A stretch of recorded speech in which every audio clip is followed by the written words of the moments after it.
Hey there guys, welcome back to the channel. So I had a chance to check out this new film from A24. It's a romantic drama called Materialists. It's starring Dakota Johnson, who is a young New Yorker matchmaker. She gets torn between two men, one who is the perfect match, played by Pedro Pascal, and the other is her ex-boyfriend, played by Chris Evans. So this movie is directed by Celine, who had directed her last movie that got a lot of praise, which is called Perfect Day, and I still have not watched that movie. I still got to watch that film. I know a lot of people saying that that I should, and it's streaming on Hulu, and I will get around to watching it. But at first, when I heard about this movie, I watched the trailer, and I was like, yeah, this trailer did not increase my excitement for this movie. It didn't really interest me at all. I just felt very adult, boring movie. And Dakota Johnson, I'm sorry, I have never been the biggest fan of Dakota Johnson as an actress. She kind of plays a typecast role who's very shallow and cold and unlikable. But the one role that I did like her in, I think I remember one movie that she was in with Shia LaBeouf, and it's called The Peanut Butter Falcon. If you have not checked out The Peanut Butter Falcon, it's a very underrated drama. It's a great movie, and I thought she was really good in it, and that was her best acting I've seen her do. But outside of that, she kind of has not continued to elevate her performance.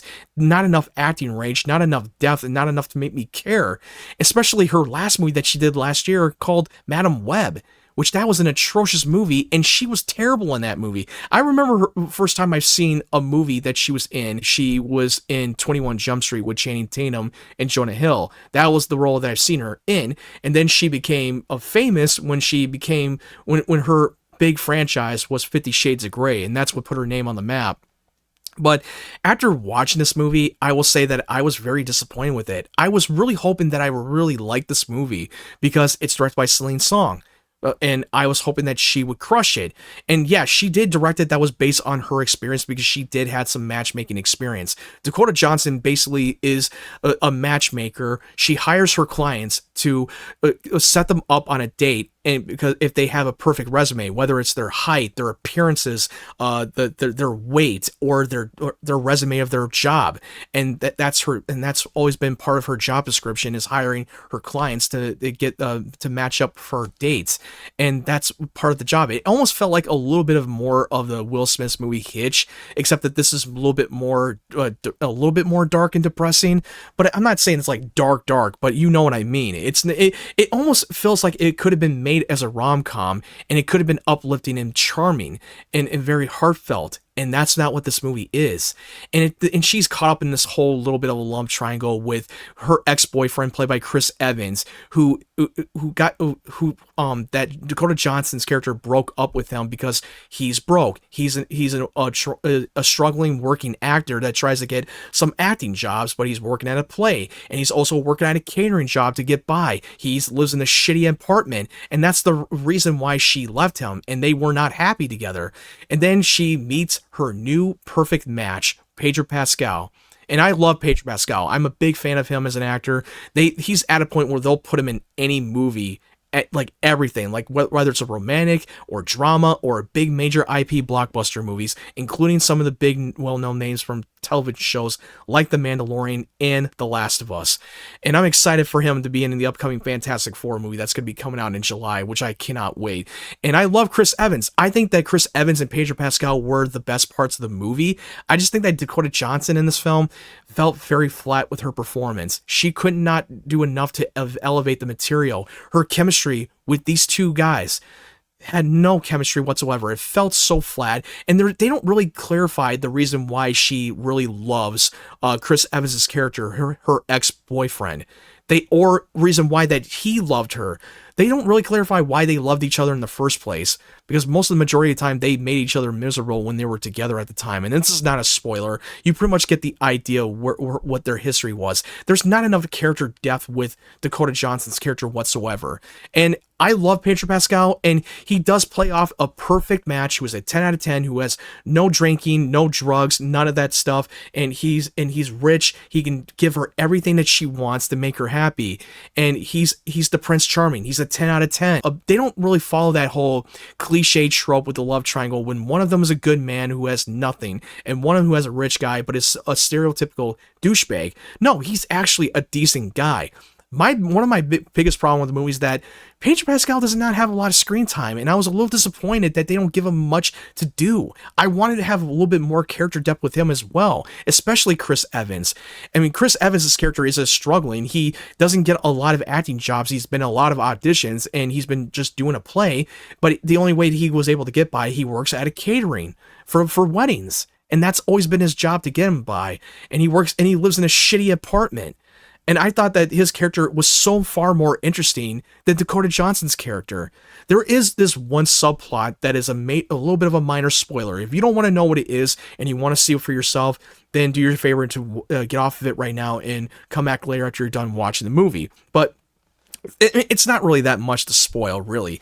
There's this one subplot with a sexual assault that just got thrown in there that I was like, why would they want to do this? I think maybe because from that point on, I think that they wanted to use that storyline for Dakota Johnson's character to help her re-examine and rethinking her whole job of what she's doing.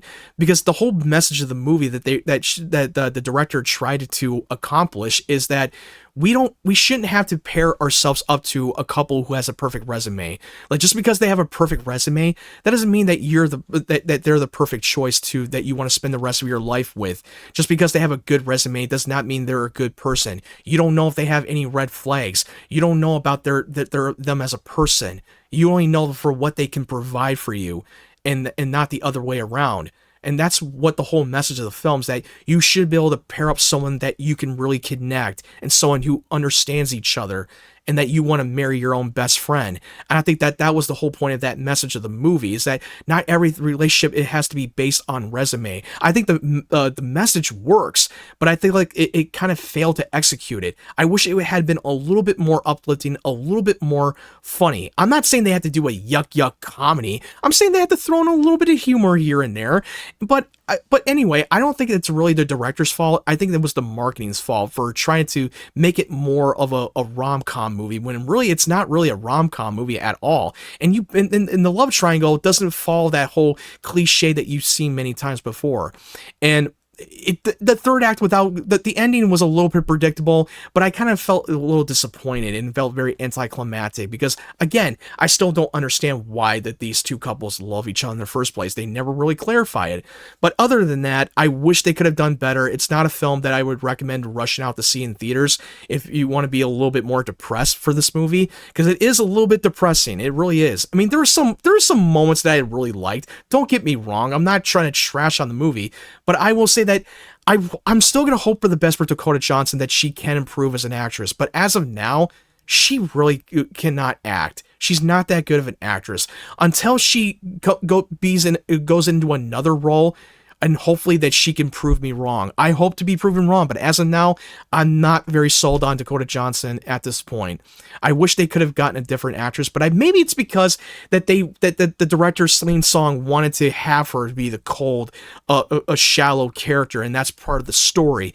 Maybe that's the reason. Maybe I'm just over exaggerating, but throughout the movie, I just was not feeling the chemistry with Chris Evans or Pedro Pascal. And like I said before, Pedro Pascal barely has any screen time.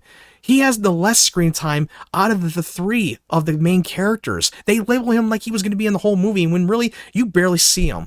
By the time you cut away with her character's perspective, and even with Dakota Johnson and Chris Evans, you don't even think about Pedro Pascal. You completely forgot that he was in this movie. But anyway, it felt disappointing, but I don't say that it's one of the worst movies ever made. No. At least A24 tries to make it more of a straightforward premise movie, and I appreciate that, and I hope they continue to do that. I'm going to give my rating for the Materialists a 6 out of 10. It was okay at its best, and that's my rating's a little bit more generous. But who knows? I may be in the minority. Some people out there may disagree with me, and you might like it more than I did, and I applaud you. I'm jealous that you enjoyed the film. I hope you do enjoy the film. This movie might be made for you, and it definitely elevates the whole modern day of dating in today's day and age, and I appreciate that. But other than that, I just felt like it was a disappointment, and it's not a film that I would urge to watch again, in my opinion. But anyway, what did you think of Materialist? Have you seen it? Did you like it or did you dislike it? Let me know your thoughts in the comment section below. If you like this review, make sure you hit that like button. If you're new to the channel, make sure you hit that subscribe button. I've reached 400 subscribers and my goal is to get to 500, so help me reach that number. I would really appreciate you guys supporting my channel. You guys are the reason why I keep on doing what I do. I love talking about movies, expressing my passion, expressing my opinions. If you want to follow my social media platforms, the link tree will be down in the description down below. Thank you guys for watching. I hope you guys have a great day, great evening, wherever you're from, and stay tuned for more of my content.